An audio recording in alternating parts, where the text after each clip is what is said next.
A big thank you to Squarespace for sponsoring this week's video. If you need a website or a domain, go to squarespace.com/James for 10% off your first purchase. Hello everybody, and welcome to what you might be able to see is peak autumn here in Wales. I've got to be careful not to get run over on this road, but today is basically the last day of autumn for me. Not officially, but I don't think I'm going to have a chance to get out past today because I've got lots of commitments and I'm going away next week. So yeah, basically I need to make today count. I've parked up back there because I thought I saw an opportunity for a photo here, but I might be wrong. We'll soon find out. Yeah, immediately got wet feet. Never mind. Well, I think you could make a pretty solid argument that what I'm choosing to photograph first today is probably the least conventionally beautiful scene in, I don't know, a 3-mile radius. Lots of people would think that this bridge and this road sign actually make the scene worse. But I don't know, I find it super interesting. And I think I've banged on an awful lot recently about this human nature thing, this balance between wanting human-made stuff and nature in my scene fused together, because for me at least I find it super interesting. But this is another very good example of it. So here I am. I really love that if I stand just a bit to the left, so over here somewhere, the signage, or you can frame up so that the sign kind of points to all the foliage, and the yellow edge of the sign works quite nicely with the leaves too. There's something quite pleasing about that, I think. Right, I've actually been here an embarrassingly long amount of time now, so it's a nice scene, but let's move on. Oh, the colour! I don't think I've ever been here for peak autumn before. Look at that! Oh, back here you can just get those trees right at the top. That looks pretty good. Although, take a guess at the idiot who forgot to bring his polarizer and it started to rain.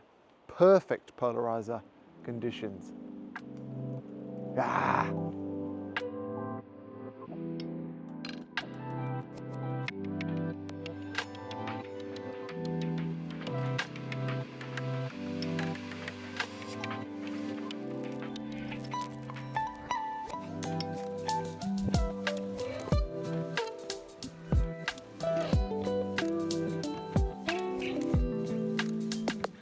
I don't find myself in the best place to shoot a rainbow currently. Nice though.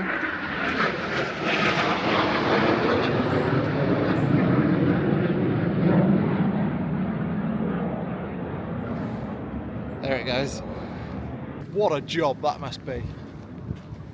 Well, welcome to the part of the video that I feature every week now, where I talk about why I'm sat at my desk and not still out taking photos. And usually it's because of a mistake I've made, or the weather, or the fact I didn't take enough batteries, or my hunger.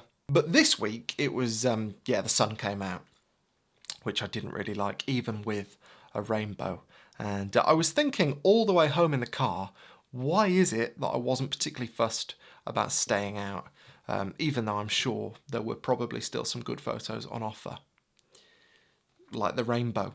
And buoyed by the fact that some of you have very kindly recently mentioned that you quite like the introspective nature of this channel, I thought I'd indulge in that thought for a few minutes. And so, like I say, I was thinking all the way home why it is that I felt not particularly fussed about staying out today, and why really I felt quite flat about autumn this year on the whole. And typically, like for lots of photographers, I love autumn, but this year, meh. Anyway, I think I've worked it out. Over the past 1, 2, 3 years, something like that, I've noticed that the photographers and the photography I'm drawn to most has a particular flavour to it. And that flavour is basically stuff that's shot in otherwise unremarkable places, but thanks to the photographer's skill, has been made to look remarkable. And I say thanks to the photographer's skill. This stuff that I'm talking about typically doesn't have a huge photographer's footprint on it. And what I mean by that, and I'll show you some of the work that I'm referencing now, what I mean by it is that they haven't leaned on super shallow depth of field, or crazy colour, or mad lighting effects, or wacky focal lengths. These are people that have used incredible skills in observation to make unremarkable things look remarkable. And yes, over the past however long, I've noticed that I've been more and more drawn to photography like that versus autumn photography or honeypot location photography, or photos taken anywhere where you or anyone else might rock up and say, "That's a nice photo." And I think the reason for it is that I have the same reaction to that kind of imagery that I do to watching the first week of Wimbledon. You know, if you're watching like Djokovic or Federer or Nadal, or any sports person or sports team, to be honest, who are like at the top of their game. And that's all well and good watching like the creme de la creme, but when they're playing someone who isn't, it's not that compelling. And the reason it's not that compelling, I think, is because there's no element of surprise. And it's much the same if I see autumn photos full of colour. I think, well, that is nice, but I'm not surprised that that looks nice. So I'll look at it once, but I won't feel compelled to return to it. Also, an apology to the photographers that I'm featuring here. I should have been organised enough to reach out to them to get some high-res files, but I wasn't, and therefore I've just taken some screenshots from Instagram. So to see their work properly, links in the description to all of the ones I've featured. But yeah, nowadays, looking at other people's work and thinking about my own work, I'm trying more and more to focus my time on unremarkable places and trying to make them look in some way remarkable, I would say is my aim. And I don't think I'm particularly good at it, but I'm infinitely inspired by the people who are. Yeah. So in short, that's why I wasn't too fussed about hanging around to try and take photos of a rainbow. I honestly don't think I'd have thoughts like this if it wasn't for this channel. But by way of having to make photography videos every week, pretty much, I invariably have to think more about photography than I probably would otherwise, which I quite like. So yes, this is probably a theme that you'll notice more and more of on this channel. A, this human nature thing that I'm always talking about, but B, you might also notice me taking photos in places where you think, but why on earth is he trying to take a photo there? This is why. Anyway, I hope that makes some kind of sense. And big hypocrite warning, I am very, very fortunate to get to travel to places like Antarctica and the Arctic, which are obviously not everyday kind of places. Very much honeypot locations, if they're easier to get to. But for everyday stuff, I find myself more and more compelled to places that on the surface at least are less compelling. Yeah. Also, on the subject of Antarctica and the Arctic, some places have become available. So if you're interested in those trips, links in the description. Done a great job of selling that, haven't I? Hello, me again, just 2 hours older. I thought it made sense when I was editing this video to include a couple of examples of what I mean by good versus great photos because of this element of surprise. And I'm using my own photos here and calling one of them good, one of them great. Obviously, this is just my opinion. You may think they're both awful, and you'd be entitled to do so. But this photo, I think, is a pretty nice shot. I think it's a good photo. I think it's well composed.